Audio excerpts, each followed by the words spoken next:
Friend সবাই কেমন আছো? আশা করি ভালো আছো। তো সেদিন ছিল শ্রাবণ মাসের শেষ সোমবার। তো আমরা জামালপুরের বাবা স্থানের পথে রওনা দিয়েছি। তো কৃষ্ণনগরের দিকে যেতে যেতে কিছু সুন্দর সুন্দর মুহূর্ত ক্লিপ করেছি। তো এদিকে দেখো আমরা নবদ্বীপ পৌঁছে গেছি। নবদ্বীপের গঙ্গায় প্রচণ্ড পরিমাণে জল বেড়েছে। দেখো কত জল, এরকম জল তো আমি এর আগে কখনো দেখিনি।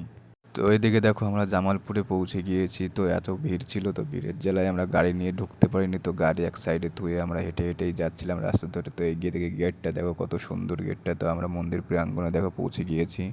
মন্দির প্রাঙ্গণে পৌঁছানোর পরে তো এদিকে দেখো ভিড়টা দেখো, লাইনটা দেখো কত বড় লাইন। তো সেটাই আমি তোমাদের দেখাচ্ছি, প্রচণ্ড ভিড় ছিল সেদিন। তো যাই হোক, যারা যারা পুজো দেবে তারা লাইন দিয়ে খুব শান্তশিষ্টভাবে পুজো দিতে যাচ্ছে বাবার কাছে। সেদিন প্রচণ্ড গরমও পড়েছিল, আর এদিকে বৃষ্টিতে সব কেমন কাদা কাদা হয়ে গেছিলো বৃষ্টির জলে।